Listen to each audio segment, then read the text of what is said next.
Hello friends, அனைவருக்கும் இனிய வணக்கம். நான் உங்கள் விப்ரஜேஷ். ஆட்டோ ட்ரெண்ட் தமிழ் சேனலுக்கு உங்களை அன்புடன் மீண்டும் வரவேற்கிறேன். இப்போதைக்கு budget category 4 wheeler commercial vehicle அப்படின்னு எடுத்திங்கன்னா எல்லாருக்கும் மைண்டில் வருது ஃபஸ்ட்டு டாடா ஏஸ், அதுக்கப்புறம் அசோக் லேலாண்ட் தோஸ்த் வந்து ஞாபகம் வரும். ஸோ அந்த கேட்டகரியில் வந்து பார்த்திங்கன்னா இன்னும் கூட டாடா ஏஸும் அசோக் லேலாண்ட் தோஸ்த்துமே நிறைய பேர் வந்து விரும்பி வாங்கிட்டு தான் இருக்காங்க. அதுக்கு அடுத்த கேட்டகரியில் அப்படின்னு வந்து பார்த்தீங்கன்னா படா தோஸ்த் ஆகிருச்சு அண்ட் டாடா இன்ட்ரா ரேஞ்ச் வந்துருச்சுங்க. ஸோ அந்த கேட்டகரியில் அசோக் லேலாண்ட் வந்து படா தோஸ்த் i5 லான்ச் பண்ணாங்க அண்ட் டாடா இன்ட்ரா V50 கோல்டுன்னு ஒன்று புதுசாக லான்ச் ஆச்சு. ஸோ அதெல்லாம் அடுத்த கேட்டகரியில் ப்ரீமியமாக அப்படி போயிட்டே இருக்குது. அப்படின்னு இருக்கும்போது பட்ஜெட் கேட்டகரியில் அப்டேட்ஸ் அப்படின்னு வரும்போது பெருசாக ஒன்றும் வரல இல்லையா, ஆனால் வந்திருக்குங்க. சைலண்ட்டாக அசோக் லேலாண்ட் வந்து பார்த்தீங்கன்னா ஃப்ரெஷ்ஷாக ஒரு புது வெஹிக்கிள் வந்து லான்ச் பண்ணியிருக்காங்க. அதாவது பழைய தோஸ்த் உங்களுக்கு ஞாபகம் இருக்கும், அசோக் லேலாண்ட் தோஸ்த். அந்த வண்டியில் பவர் ஸ்டீரிங் எல்லாம் இருந்துச்சு, அதே மாதிரி கொஞ்சம் வசதிகள் கம்மியாக தான் இருந்துச்சு. ஆனால் இப்போது அந்த கேட்டகரியை பிடிக்கிறதுக்கு புதுசாக ஒரு சாத்தி அப்படின்னு வண்டி வந்து லான்ச் பண்ணியிருக்காங்க. ஸோ இதோ நம்ம கூட இருக்குது அசோக் லேலாண்டோடைய புத்தம் புது Saathi small affordable commercial 4 wheel vehicle. So இந்த வண்டியோட எக்ஷோரூம் ப்ரைஸ் என்ன அப்படின்னு கேட்டிங்கன்னா 6,69,000 ரூபாய் எக்ஷோரூம் வந்து லான்ச் பண்ணியிருக்காங்க இந்த வண்டி. ஸோ இந்த வண்டியில் என்ன இருக்குது எல்லாமே டீட்டெயில்டாக பார்க்க போகிறோம். ஒரு குட்டியாக ஒரு டிரைவும் போய் நம்ம வந்து பார்க்க போகிறோம். எந்த அளவுக்கு இருக்குது, இந்த வண்டியோட கெப்பாசிட்டி என்ன, டீட்டெயில்ஸ் என்ன, எல்லாமே இந்த வீடியோவில் நம்ம வந்து பார்க்க போகிறோம். ஸோ இன்றைக்கி இந்த அசோக் லேலாண்ட் சாத்தி நமக்கு ரிவ்யூக்கு வழங்கியிருக்கிறது கோயம்புத்தூரை சேர்ந்த அம்மன் ஆட்டோஸ் அசோக் லேலாண்ட் ஷோரூம். முதல்ல அவங்களுக்கு எங்களுடைய மனமார்ந்த நன்றிகள். அதே மாதிரி நேரான உங்களுக்குமே எங்களுடைய தேங்க்ஸ் என்றைக்குமே இருக்குது. உள்ளே போகிறதுக்கு முன்னாடி எப்போ நான் கேட்குறது தான், நம்ம சேனலுக்கு நீங்கள் புதுசாக இருந்தீங்கன்னா அவசியம் தயவுசெய்து சப்ஸ்கிரைப் பண்ணுங்கள். ஏன்னா இதே போல் எல்லா கமர்ஷியல் வெஹிக்கிள்ஸ், எல்லா கார்ஸுடைய, எல்லா வேரியன்ஸுடைய டீட்டெயில் ரிவ்யூஸுமே தமிழில் நீங்கள் நம்ம சேனலில் டீட்டெயில்டாக பார்க்கலாம். உங்களோட சப்போர்ட் தான் என்றைக்குமே எங்களுக்கு பெரிய மோட்டிவேஷனாக இருக்குது. அதனால் ப்ளீஸ் இந்த வீடியோவை லைக் பண்ணுங்கள், ஷேர் பண்ணுங்கள். மேலும் ஃபேஸ்புக், இன்ஸ்டாகிராம் அண்ட் ட்விட்டர்லையும் கூட ஃபாலோ பண்ணுறதுக்கு மறக்காதீங்க. இப்போ அசோக் லேலாண்ட் சாத்தி எப்படி இருக்குன்னு பார்ப்போமா?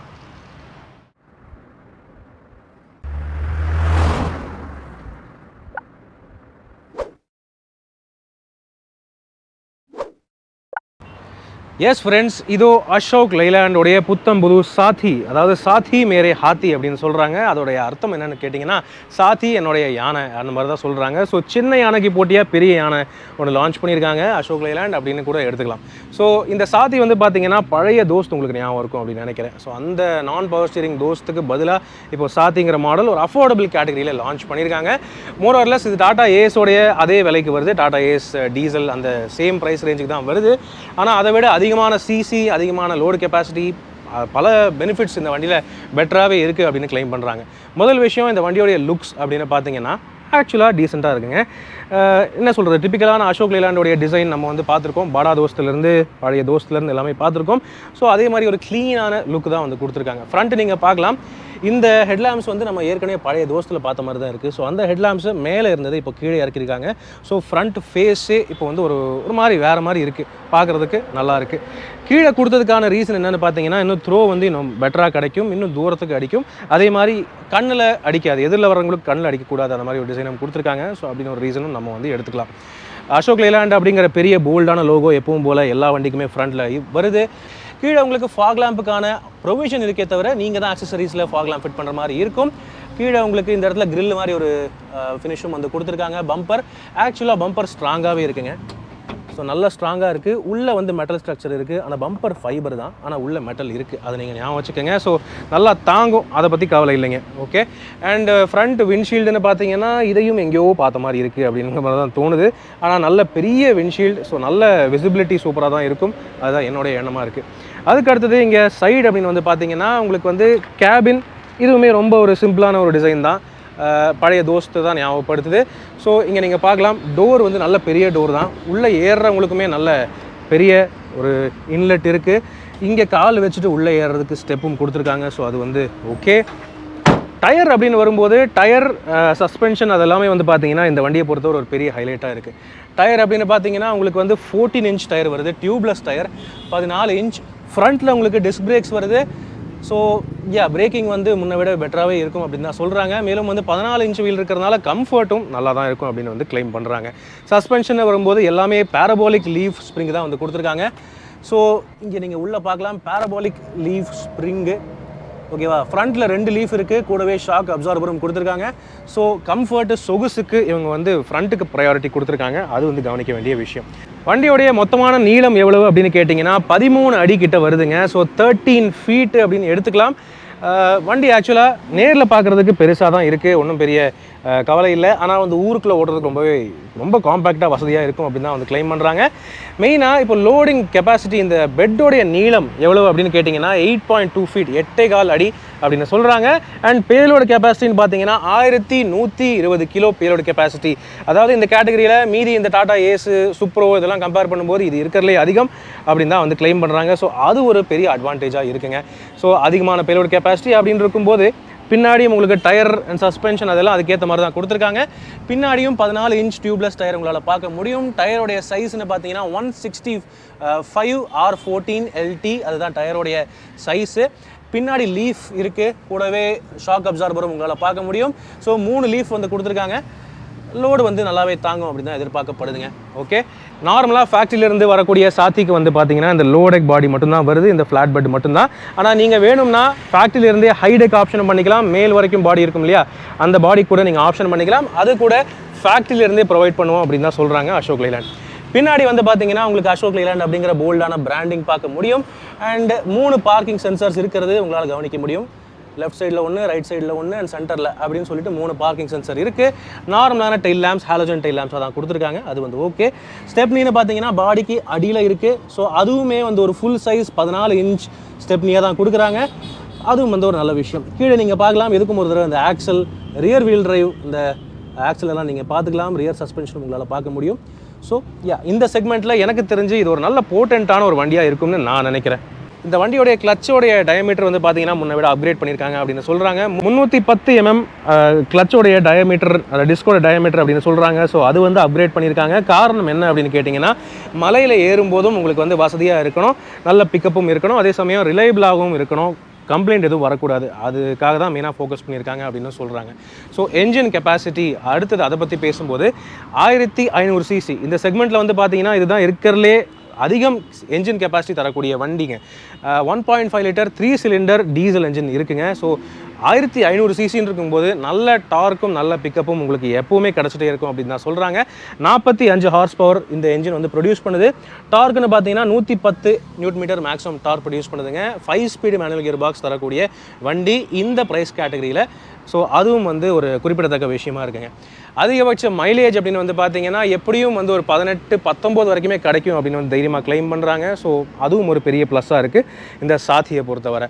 ஸோ எல்லா வகையிலையுமே பார்த்தீங்கன்னா சின்ன யானையை பீட் பண்ண வந்த பெரிய யானை அந்த மாதிரி தான் சொல்கிறாங்க இந்த அசோக் லைலாண்ட் சாத்தி. ஸோ என்ஜினை பற்றி பார்த்துட்டோம். ஃபியூவல் டேங்க் கெப்பாசிட்டி அப்படின்னு பார்த்தீங்கன்னா 40 லிட்டர் டீசல் டேங்க் வந்து கொடுத்துருக்காங்க. அது மட்டும் இல்லாமல் இந்த வண்டியை பொறுத்தவரை உங்களுக்கு வந்து டெஃப் ஆயில், அதாவது ஆட் ப்ளூ தேவை இல்லை அப்படின்னு சொல்கிறாங்க. அதுவும் வந்து ஒரு மிகப்பெரிய அட்வான்டேஜாக இருக்குது. ஏன்னா இந்த வண்டியோடைய போட்டின்னு பார்க்கும்போது டாடா ஏஸ் டீசலுக்குமே வந்து ஆட் ப்ளூ தேவைப்படுது. இந்த வண்டியில் தேவையில்லைங்க. சூப்பரான விஷயமா இருக்குது. மேலும் இந்த வண்டியில் பெரிய அட்வான்டேஜான விஷயங்கள் என்னன்னு பார்த்தீங்கன்னா இந்த வண்டியோடைய சர்வீஸ் இன்டர்வல், வாரண்ட்டி, அந்த விஷயங்கள் எல்லாம் தாங்க. ஸோ சர்வீஸ் இன்டர்வல்னு பார்த்தீங்கன்னா நீங்கள் வந்து முதல் சர்வீஸ் வந்து ஃப்ரீ சர்வீஸ் 10,000 கிலோமீட்டருக்கு பண்ணிடணும். அதுக்கப்புறம் வந்து பார்த்தீங்கன்னா 20,000 கிலோமீட்டருக்கு ஒரு தடவை தான் உங்களுக்கு வந்து சர்வீஸ் பண்ணுற மாதிரி இருக்கும், ஆயில் சேஞ்சு. ஸோ அது ஒரு பெரிய அட்வான்டேஜாக இருக்குது. அதுக்கு தவிர வந்து பார்த்தீங்கன்னா வாரண்ட்டி. ஸோ இந்த வண்டியை பொறுத்தவரை உங்களுக்கு ஸ்டாண்டர்ட் வாரண்ட்டியே 5 வருஷம் அல்லது 2 லட்சம் கிலோமீட்டர் வரைக்கும் வாரண்ட்டி இருக்குங்க. ஸோ இந்த செக்மெண்ட்லேயே எனக்கு தெரிஞ்சு மிக மிக அருமையான ஒரு வாரண்ட்டி பேக்கேஜ் தருது இந்த அசோக் லைலாண்ட் சாத்தி. ஸோ உங்களுடைய தொழிலுக்கு எந்தவித பாதிப்பும் இல்லாமல் நீங்கள் வந்து சர்வீஸை பற்றி கவலைப்படாமல் சூப்பராக ஓட்டிகிட்டு போயிட்டே இருக்கலாம். அந்தளவுக்கு உங்களுக்கு ஈஸியாக சம்பாதிச்சு கொடுக்கும் இந்த அசோக் லைலாண்ட் சாத்தி அப்படின்னு தான் சொல்கிறாங்க. ஸோ என்ஜினை பற்றி பேசிட்டோம், லோடிங் கெப்பாசிட்டி பேசிட்டோம், பெரும்பாலும் வெளியே இருக்கிற விஷயங்கள் கெப்பாசிட்டி எல்லாம் பேசிட்டோங்க. இப்போ நம்ம பார்க்க போகிறது கேபின் அடுத்தபடியாக. ஸோ வாங்க இப்போது கேபினுக்குள்ளே போய் பார்ப்போம். ஸோ அசோக் லைலாண்ட் சாத்தியோடைய சீட் அப்படின்னு பார்க்கும்போது உள்ளே ஏறுவோம். உள்ளே ஏறுறதுக்கு ரொம்பவே வசதியாக இருக்குது. ஹைட் வந்து ரொம்பவே வசதியாக இருக்குது. உள்ளே ஏறுறதுக்கும் இந்த இடத்துல ஒரு ஸ்டெப்பு மாதிரி ஒரு ப்ரொவிஷன் வந்து கீழே கொடுத்துருக்காங்க. அது உங்களால் பார்க்க முடியும். ஸோ அதுவும் வந்து ஓகேங்க. இந்த சீட்டை பொறுத்தவரை இது கம்ஃபர்ட் நல்லா இருக்குது. இது ரெக்ஸின் சீட்டு தான். இது உங்களுக்கு ஃபேப்ரிக்கெல்லாம் இல்லை, ரெக்ஸின் சீட்டு தான் கொடுக்குறாங்க. பட் இருந்தாலும் உட்காந்துட்டு ட்ராவல் பண்ணிட்டு போகிறதுக்கு ஒரு மாதிரி டக்குன்னு எனக்கு என்னமோ செட் ஆன மாதிரி இருக்குது. ஒரு காரோடைய சீட்டிங் மாதிரி தான் இருக்குது. அந்தளவுக்கு ஸ்டீரிங் வந்து கரெக்டாக என் கையில் வந்துடுது. அண்ட் சீட்டுமே பார்த்தீங்கன்னா நல்லாவே அட்ஜஸ்ட் பண்ண முடியுதுங்க. ஸோ சாய்க்கிறதுக்கு ஆப்ஷன் இருக்குது. அண்ட் அதே மாதிரி ஸ்லைடிங்க்கு ஆப்ஷன் இருக்குது. ஸோ ரொம்ப பின்னாடி தள்ளினோன்னா கண்டிப்பாக ஹைட்டு பத்தாது. ஸோ எனக்கு இந்த ஹைட் வந்து ஓகே, இது வந்து ஓகே எனக்கு. ஸோ இப்படி வச்சுட்டு என்னால் கம்ஃபர்டபுளாக ட்ராவல் பண்ணிட்டு போக முடியும். அந்தளவுக்கு வசதியான ஒரு சீட்டிங் பொசிஷன் தான் கொடுத்துருக்காங்க. ஸ்டியரிங் அட்ஜஸ்ட் பண்ணுறதுக்கு ஆப்ஷன் இல்லை, பட் இருந்தாலும் கரெக்டாக இருக்குது. எனக்கு கைக்கு ஈஸியாக வருதுங்க. ஸோ ஓவரால் கம்ஃபர்ட் வந்து நல்லா இருக்கு. என்ன ஒரே ஒரு மிஸ்ஸிங் விஷயம் அப்படின்னு பார்த்தீங்கன்னா ரியர் ஹெட்ரெஸ்ட் இல்லைங்க. டிரைவருக்கும் கிடையாது, கோ டிரைவருக்கும் கிடையாது. ஸோ 2 பேருக்குமே ஏன் ஹெட்ரெஸ்ட் கொடுக்கலங்கிறது தான் எனக்கு தெரியல. அட்லீஸ்ட் ஃபிக்ஸட் டைப் ஹெட்ரெஸ்ட் அது கொடுத்துருக்கலாம் இன்ட்ரா மாதிரி.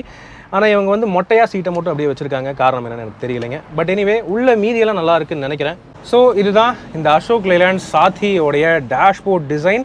இன்டீரியர் வந்து ரொம்ப பேசிக்காக இல்லாமல் கொஞ்சம் டிசைன்லாம் பண்ணி கொஞ்சம் வித்தியாசமாக கன்வீனியண்ட்டாக பண்ண ட்ரை பண்ணியிருக்காங்க. ரொம்ப யூசர் ஃப்ரெண்ட்லியாக இருக்கணும் அப்படிங்கிறதுக்காக ட்ரை பண்ணியிருக்காங்கங்கிறது நமக்கு கண்கூடாக தெரியுதுங்க. ஃபர்ஸ்ட் திங் இந்த ஸ்டீரிங் வீல்லேருந்து ஆரம்பம். ஸோ ஸ்டீரிங் வீல்னு பார்த்தீங்கன்னா 2 ஸ்போக் ஸ்டீரிங் வீல். அதனோட இதோடைய மெட்டீரியல் குவாலிட்டி வந்து அப்கிரேட் பண்ணியிருக்கிறது நம்மளால் ஈஸியாக கண்கூடாக பார்க்க முடியுது. ஸோ நல்லா இருக்குது. என்னென்னா இன்னும் கூட இந்த அஃபோர்டபுள் பட்ஜெட் கேட்டகரியில் பவர் ஸ்டீரிங் இல்லை. ஸோ இந்த வண்டிக்கும் பவர் ஸ்டீரிங் கிடையாது. ஸோ ஓட்டுறதுக்கு வசதியாக தான் இருக்குங்கிற மாதிரி தான் சொல்கிறாங்க. ஏன்னா வண்டியோடைய வெயிட் வந்து குறைவு தான் அப்படின்னு இருக்கும்போது ஃப்ரண்ட்டில் வெயிட் இல்லை, பவர் ஸ்டீரிங் அவசியம் இல்லை அப்படின்னு தான் சொல்கிறாங்க. எனிவே ஓட்டும்போது எப்படி இருக்குங்கிறத பார்ப்போம். இப்போது அடுத்தது டேஷ்போர்டில் அப்படின்னு பார்த்தீங்கன்னா உங்களுக்கு வந்து இந்த இடத்துல ஆடியோ சிஸ்டமுக்கு ப்ரொவிஷன் இருக்குது. இதை நீங்கள் கட் அவுட் பண்ணி ஆடியோ செட்டு நீங்கள் வந்து மாட்டிக்கலாம். ஆனால் இங்கே ஒன்று கொடுத்துருக்காங்க. இது என்ன அப்படின்னு கேட்டிங்கன்னா இது வந்து ஃபோனுக்கான மவுண்ட்டுங்க. வழக்கமாக நேவிகேஷன்லாம் போட்டுட்டு ஃபோனை எங்கே வைக்கிறது அப்படின்னு தொலாவிட்டு இருப்பாங்க டிரைவர்ஸ். ஆனால் அந்த ஃபோனை நீட்டாக மாட்டுறதுக்கு, நீட்டாக வச்சுக்கிறதுக்கு இந்த இடத்துல ஒரு ஆப்ஷன் வந்து ரொம்ப அழகாக கொடுத்துருக்காங்க. பக்காவாக இருக்குது. என் ஃபோனுக்கு பக்காவாக செட் ஆகிருச்சு. பெரும்பாலான ஃபோன்களுக்கு ஈஸியாக செட் ஆகிற மாதிரி இதை வந்து ரப்பரில் தான் கொடுத்துருக்காங்க. ஸோ ஃப்ளெக்சிபிளாக பெரிய ஃபோனு கூட நீங்கள் உள்ளே சொருகி வச்சுக்கலாம். அந்த ஆப்ஷன் ரொம்ப நல்லா இருக்குது. அண்ட் கீழே இந்த இடத்துல நீங்கள் பார்க்கலாம் இன்னொரு ஒரு சின்ன ஸ்டோரேஜ் பாக்கெட் ஒன்று இருக்குது. ஏசி ஆப்ஷன் இந்த வண்டியில் இல்லை இப்போதைக்கு. மேபி வருங்காலத்தில் வரலாம். ஏன்னா டெல்லி ஆட்டோ எக்ஸ்போவில் ஏசியோட காமிச்சாங்க. ஆனால் ஏசி மாடல் இப்போதைக்கு லான்ச் பண்ணலைங்க. அடுத்து மேபி ஃப்யூச்சரில் பவர் ஸ்டீரிங்கோட ஏசியோட வண்டி வர வாய்ப்பு இருக்குது அப்படின்னு நினைக்கிறேன். சரியா? மற்றபடி இந்த டிசைன்லாம் ஒரு மாதிரி வித்தியாசமாக பண்ணியிருக்காங்க. இந்த பிளாஸ்டிக் மெட்டீரியல் வந்து கொஞ்சம் முன்னை விட பெட்டராகவே இருக்குது. டியூவல் டோன் இன்டீரியர் தீமில் டேஷ்போர்ட் டிசைன் வந்து கொடுத்துருக்கிறது நல்லா இருக்குது. ஃபோன் சார்ஜரு இருக்குங்க. அதாவது இங்கே கீழே நீங்கள் பார்த்தீங்கன்னா இந்த இடத்துல ஒரு 12 வோல்ட் சார்ஜிங் சாக்கெட் ஒன்று கொடுத்துருக்காங்க, பவர் சாக்கெட். ஸோ உங்கள் ஃபோனை சார்ஜ் பண்ணுறதுக்குமே இது வந்து கரெக்டாக இருக்கும். அதுக்கப்புறம் இங்கே ஸ்டீரிங்கோடைய லெஃப்ட் சைடில் பார்த்தீங்கன்னா இங்கே இது வந்து டிபிஎஃப் ரீஜென்ரேஷனுக்கான ஒரு பட்டன். ஸோ அது வந்து உங்களுக்கு எப்போ தேவையோ அதை நீங்கள் பண்ணிக்கணும். அண்ட் ஹெட்லாம்ப் லெவலர் ஸ்க்ரோலர் இங்கே இருக்குது. ஆனால் 2 லெவல் தான் இருக்குது, 0, 1. 2 லெவலுக்கு மட்டும் தான் ஹெட்லாம்பை நீங்கள் வந்து மேலே கீழே இறக்கிக்க முடியும். அது வந்து ஒரு குறிப்பிடத்தக்க விஷயம். மீதி ஹெட்லாம்ப் கண்ட்ரோலு, வைப்பர் கண்ட்ரோல்லாம் முன்ன போல் சேமாக தான் இருக்குது. ஒன்றும் பெரிய மாற்றம் இல்லை. ஆனு and high beam, low beam, parking, off. And wiper controls இங்கே நீங்கள் பார்க்கலாம். இன்டர்மிட்டன்ட் ஃபங்க்ஷன் இல்லை, but normal, off, low, high அவ்வளோதான் இருக்குது. அண்ட் ஸ்ப்ரே பண்ணிக்கலாம். அடுத்தது எனக்கு ரொம்ப பிடிச்சது இந்த வண்டியோடைய இன்ஸ்ட்ருமெண்ட் கிளஸ்டர். முன்னை விட ரொம்பவே வித்தியாசமாக இருக்குது, ஃபியூச்சரிஸ்டிக்காக இருக்குது. சாவி ஃபஸ்ட் உங்களுக்கு காமிச்சிடுறேன். ஸோ சாவின்னு பார்த்தீங்கன்னா இப்படி தான் இருக்குது. ஒரு மாதிரி நல்ல திக்காக ஒரு காரோடைய சாவி மாதிரி ரொம்ப நல்லா கொடுத்துருக்காங்க. It is good. ஸோ இப்போ இன்ஸ்ட்ருமெண்ட் கிளஸ்டர் வந்து டிஜிட்டல் இன்ஸ்ட்ருமெண்ட் கிளஸ்டராக கொடுத்துருக்காங்க. இது ஒரு புது டிஸ்பிளேயாக இருக்குது. ஃபஸ்ட்டு என்ஜினை ஸ்டார்ட் பண்ணுவோம், எப்படி நாய்ஸ் இருக்குதுன்னு பார்ப்போம். என்ஜினோடைய நோட் டிப்பிக்கலான ஒரு 3 சிலிண்டர் என்ஜினோடைய நோட் இது. ஏற்கனவே படா தோஸ்த் இந்த மாதிரி பல வண்டிகளில் நம்ம வந்து இதே என்ஜினை தான் பார்த்துருக்கோம். ஸோ இதை அழுத்துறேன் பாருங்கள். ஆனால் ஆட் ப்ளூ தேவையில்லாதது இந்த என்ஜினை பொறுத்தவரை ஒரு பெரிய அட்வான்டேஜாக இருக்குது இந்த சாத்தியை பொறுத்தவரை. ஓகே, இப்போ இன்ஸ்ட்ருமெண்ட் கிளஸ்டரில் என்ன ஸ்பெஷல் விஷயங்கள் இருக்குது அப்படின்னு வந்து பார்ப்போம். So first thing digital speedometer வந்து இங்கே மேலே கொடுத்துருக்காங்க. பெரிய ரீடிங்காக இருக்குது. கீழே உங்களுக்கு ஒரு சின்ன ஒரு டிஜிட்டல் ஸ்க்ரீனும் ஒன்று இருக்குது. இதுக்குள்ளே நீங்கள் வந்து ட்ரிப் மீட்டர் A, B அப்படிங்கிற ஆப்ஷன்ஸ் கவனிக்க முடியும். ஓகேவா? ஓடோமீட்டர் இருக்குது, கிளாக் டிஸ்பிளே இருக்குது. ரைட் சைடில் பார்த்தீங்கன்னா உங்களுக்கு வந்து டீசல் டேங்க்கான டிஸ்பிளே கொடுத்துருக்காங்க. அது உங்களுக்கு தெரியுதா? யா, டீசல் டேங்கோட டிஸ்பிளே இங்கே இருக்கிறது உங்களால் பார்க்க முடியும். ஓகேங்க. அதுக்கப்புறம் லெஃப்ட் சைடில் பார்த்தீங்கன்னா இது வந்து ஆர்பிஎம் மீட்டர், டேக்கோ மீட்டர். அது வந்து லெஃப்ட் சைடில் கொடுத்துருக்காங்க. நீட்டாக இருக்குது. ஹேண்ட் பிரேக் வார்னிங் இங்கே இருக்குது. எல்லாமே ஓகே தாங்க. தேவையான விஷயங்கள் எல்லாம் கொடுத்துருக்கிறது இன்ஸ்ட்ருமெண்ட் கிளஸ்டரில் ஓகேவாக இருக்குது. ஸோ இன்ஸ்ட்ருமெண்ட் கிளஸ்டரோடைய விஷயங்கள் இதுதான். ஸ்டீரிங் காலம்லேயே பார்த்தீங்கன்னா உங்களுக்கு இந்த வண்டியோடைய ஹசார்டு வந்து கொடுத்துருக்காங்க. அதாவது டேஞ்சர் லைட்டுன்னு சொல்லுவாங்க, ஹசார்டுன்னு சொல்லுவாங்க. இது லெஃப்ட் சைடு தள்ளினா ஹசார்டு ஆன் ஆகும், ரைட் சைடு தள்ளினா ஆஃப் ஆகும். ஸோ அதோட ஃபங்க்ஷன் நீங்கள் பார்க்கலாம். ஹசார்டு ஸ்விட்ச் இதோ வித்தியாசமாக இருக்குது. தென் அதுக்கப்புறம் பார்த்தீங்கன்னா 5 ஸ்பீடு மேனுவல் கியர் பாக்ஸ். இதோ 5 கியர் மேனுவல் கியர் பாக்ஸ். ஒரு மாதிரி நார்மலாக பேசிக்காக தான் இருக்குது. இந்த இன்டீரியர் டேஷ்போர்டு தவிர மீதி இந்த இடம் எல்லாம் வந்து நார்மலாக பேசிக்காக அப்படியே விட்டுருக்காங்க. காரணம் என்னென்னா இது வந்து ஒரு பட்ஜெட் கேட்டகரி வண்டி தான். ஸோ இந்த இடத்துல கார்பெட்டிங்லாம் கொடுத்து ஒரு மாதிரி நீட்டாக தான் கொடுத்துருக்காங்க. ஆனால் என்னென்னா வேறு எந்த ஒரு அடிஷ்னல் சீட்டு அந்த மாதிரி ஆப்ஷன்லாம் எதுவும் இல்லை.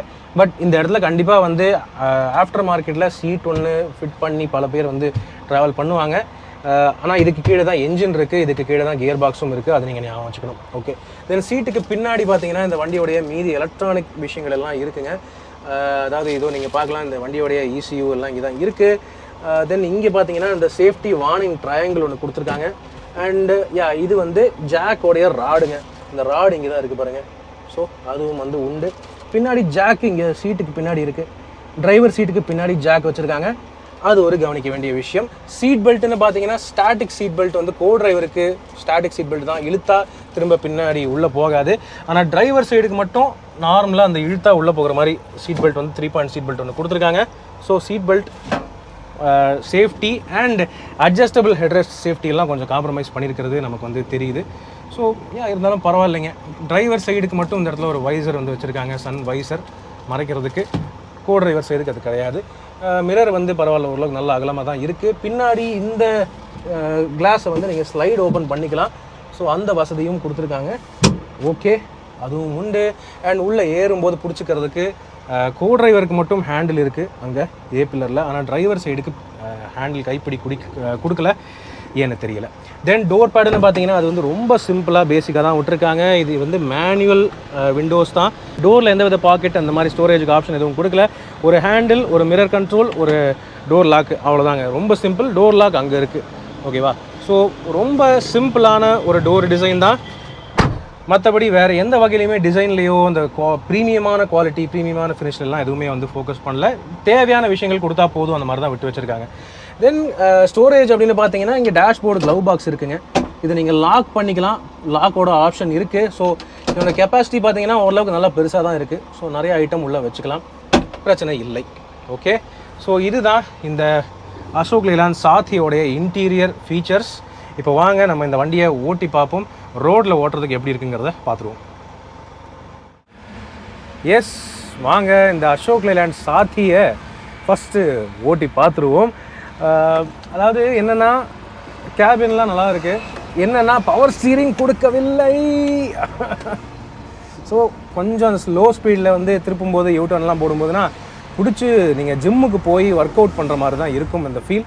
ஸோ அது ஒன்று தான் விஷயம். ஓ வாவ், ஒன்றும் இல்லைங்க. ஏன்னா ஃபஸ்ட் கியரில் எடுத்துகிட்டு செகண்ட் கியர் மாற்றினேன். ஒரு மாதிரி பிக்கப் நல்லா கிர்ன்னு எடுத்துகிட்டு போகுது. ஃபஸ்ட் கியரில் எப்படி இருக்குன்னு பார்ப்போமா? கிளச்லேருந்து கால் எடுத்தாலே வண்டி நகர ஆரம்பிச்சிருது. செகண்ட் கியர் போடுறேன், விண்டோ ஏற்றிக்கலாம் கொஞ்சம். ரைட், பரவாயில்ல, நல்லா விருன்னு எடுத்துகிட்டு போகுது.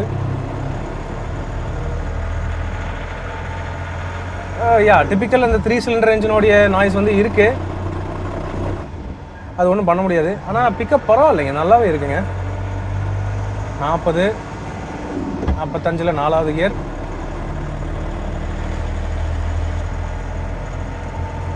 நல்ல, எனக்கு என்னமோ கேபின் நல்லாவே செட் ஆகிருச்சுன்னு தோணுது எனக்கு. ஏன்னா வந்து கம்ஃபர்ட் நல்லா இருக்குது, கிளச்சுமே ஓரளவுக்கு நல்லா லைட்டாக தான் ஃபீல் ஆகுது எனக்கு. இப்போ வாங்க அப்படியே ஹைவேயில் ஒரு சின்ன ஸ்ட்ரெச்சுக்கு ஒரு அழுத்தி பார்த்துருவோம். என்னென்னா செகண்ட் கியருக்கு கீழே இறங்குறது மட்டும் கொஞ்சம் டைட்டாக இருக்கிற மாதிரி ஒரு ஃபீல். அது மேபி இது புது வண்டி, இன்னும் இது PDI பண்ணலை அப்படிங்கிற மாதிரி நான் நினைக்கிறேன். PDI பண்ணிட்டாங்கன்னா கொஞ்சம் ரெடி ஆயிரும். வாங்க அழுத்தலாம்.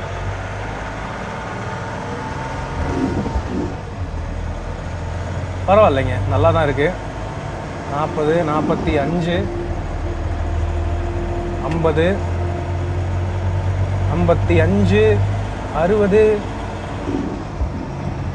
இந்த வண்டியோட அதிகபட்ச ஸ்பீடு வந்து 80. ஆனால் ஸ்பீடு நீங்கள் பிடிச்சிட்டிங்கன்னு வைங்களேன், ஸ்டீரிங் நல்லாவே இருக்குது, நல்ல ஓரளவுக்கு ஃப்ரீயாகிருது. இப்போ லேன் சேஞ்ச் பண்ணுறேன்,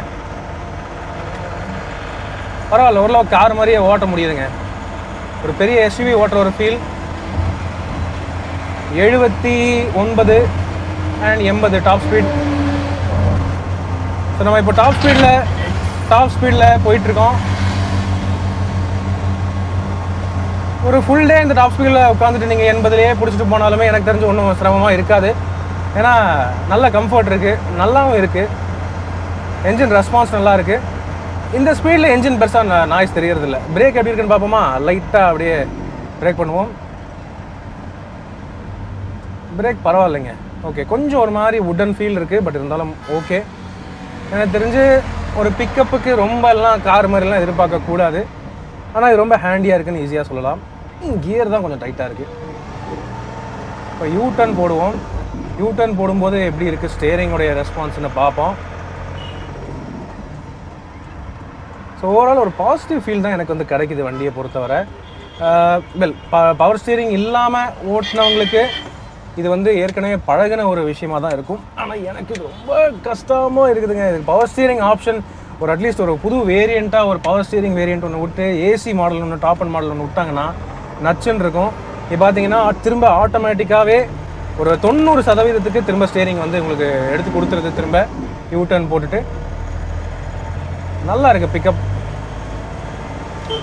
என்னன்னா ரொம்ப ஸ்மூத்னஸ் எல்லாம் எதிர்பார்க்காதீங்க. ஆனால் இந்த செக்மெண்ட்டில் வந்து பார்த்தீங்கன்னா டாடா ஏஸ் இந்த மாதிரி சுப்ரோ அந்த மாதிரி வண்டிகளோட ஒப்பிட்டு பார்க்கும்போது இந்த பிக்கப்பு இந்த என்ஜினோடைய இந்த ரீஃபைன்மெண்ட் இதுவே வந்து நல்லா இருக்குது அப்படின்னு சொல்லலாம். ஓரளவுக்கு என்னால் கார் மாதிரியே ஓட்ட முடியுதுங்க. மேலும் நான் ஏற்கனவே சொன்ன மாதிரி கம்ஃபர்ட்டும் நல்லா தான் இருக்குது. ஸோ இப்போ இந்த ரோடில் ஜாயிண்ட் ஒன்று வரும், அதில் வேணால் கொஞ்சம் ஸ்பீடாக விட்டு பார்ப்போம்.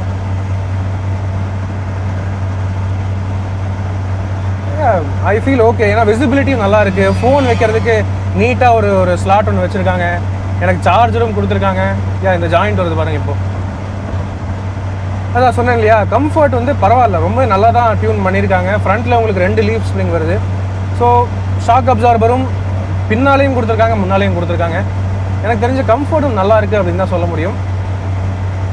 ஆக்சுவலி பரவாயில்லைங்க, சர்ப்ரைசிங்லி ரொம்ப நல்லா இருக்குன்னு கூட சொல்லலாம். என்னை பொறுத்தவரை இது ஒரு பட்ஜெட் கேட்டகரியில் இது ரொம்ப நல்லா ஆப்ஷனாக படுது இந்த வண்டி. இப்போ டக்குன்னு வளைக்கணும் அப்படின்னா வந்து ஓகே, ஸ்டேரிங் கொஞ்சம் ஸ்லோவாக தான் இருக்குது, அது உங்களுக்கு பழகிடும் அந்த மாதிரி தான் நான் நினைக்கிறேன். ஆனால் ஓவரால் பாசிட்டிவ் ஃபீல் நல்லா எனக்கு வந்து ஒரு தடவை உங்களுக்கு செட் ஆயிடுச்சுன்னு வைங்களேன். இது ஒரு நல்லா செட் ஆகும் உங்களுக்கு. என்னை பொறுத்தவரை இந்த வண்டியில் இல்லாத ஒரு விஷயம் இந்த ஹெட்ரெஸ்ட் தான். எனக்கு பின்னாடி நீங்கள் பார்க்கலாம் ஒரு மாதிரி இந்த எம்டி ஸ்பேஸ் இருக்கிறது தான் எனக்கு வந்து ஒரு மாதிரி இதாக இருக்குது. இப்போ பின்னாடிலேருந்து ஏதோ ஒரு இம்பேக்ட் ஆகுது, பின்னாலேருந்து யாரோ வந்து இன்கேஸ் இடிக்கிறாங்க அப்படின்னா கழுத்து இப்படி போகும், இப்படி போக வாய்ப்பு இருக்குது. ஸோ அந்த ஒரு சேஃப்டியை வந்து அவங்க கொடுத்துருக்கலாம். ஹெட்ரெஸ்ட்டு அட்ஜஸ்டபுளாக இல்லைனாலும் அட்லீஸ்ட் ஃபிக்ஸடாக அதை கொடுத்துருந்துருக்கலாம். அதுதான் என்னை பொறுத்தவரை. ஸோ அதை தவிர ஓவரால் இந்த வண்டியை எனக்கு தெரிஞ்ச ஒரு பாசிட்டிவ் ஃபீலாக தான் எனக்கு வந்து படுதுங்க. ஸோ அசோக் லேலண்ட் சாத்தி மேரே ஹாத்தி. சரி, என்னை பொறுத்தவரை இது வந்து பார்த்தீங்கன்னா சின்ன யானைக்கு போட்டியாக ஒரு பெரிய யானை. அது வந்து நல்லாவே இருக்குது, ஓட்டுறதுக்கும் சரி பிக்கப்பும் சரி எல்லா வகையிலுமே இது வந்து கொஞ்சம் பெட்டராகவே இருக்குது அப்படின்னு சொல்லலாம். எக்ஸப்ட் ஃபார் இந்த ஹெட்ரெஸ்ட் இல்லாத ஒரு குறை. சரி வாங்க, இப்போது நம்ம இந்த வண்டியோடைய ரிவ்யூ சம்மரி, இதனுடைய விலை, இது யாருக்கு செட் ஆகும், இதை பற்றியெல்லாம் நம்ம பேசுவோம். இப்போ ஸ்பீட் பிரேக்கரில் லைட்டாக விட்டு பார்ப்போமா? செகண்ட் கியரில் எடுக்குதா? பரவாயில்லைங்க, செகண்ட் கியர்லேயே ஈஸியாக எடுத்துருது. ஸோ அந்த குறையும் இல்லை, எல்லா வகையிலுமே இது நல்லா தான் இருக்குது ஓட்டுறதுக்கு. சரி வாங்க.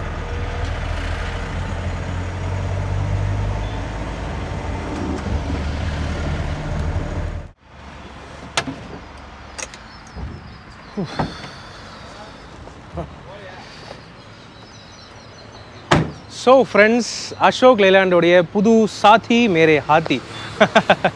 அதாவது சின்ன யானைக்கு போட்டியாக ஒரு பெரிய யானை அப்படின்னு சொல்லுவாங்க. ஸோ அந்த மாதிரி தான் இது.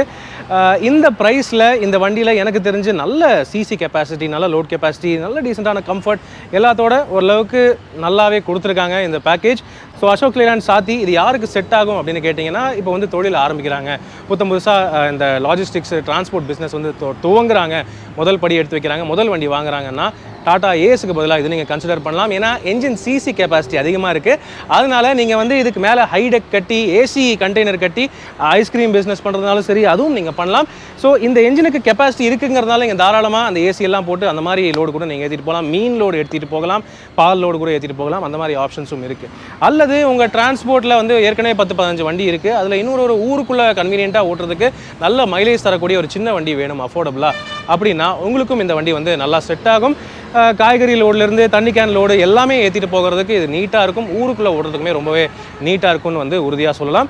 ஸோ மெயினாக மைலேஜ் அப்படின்னு வந்து பார்த்தீங்கன்னா உங்களுக்கு வந்து 20 வரைக்கும் மைலேஜ் கிளைம் பண்ணுறாங்க. ஸோ 19 கிடைச்சாலும் ரொம்ப சந்தோஷம் தாங்க. ஸோ அந்த வகையில் இதுவும் வந்து super. Warranty package, service interval எல்லாமே வந்து ரொம்ப அருமையாக இருக்குது இந்த சாத்தியை பொறுத்தவரை.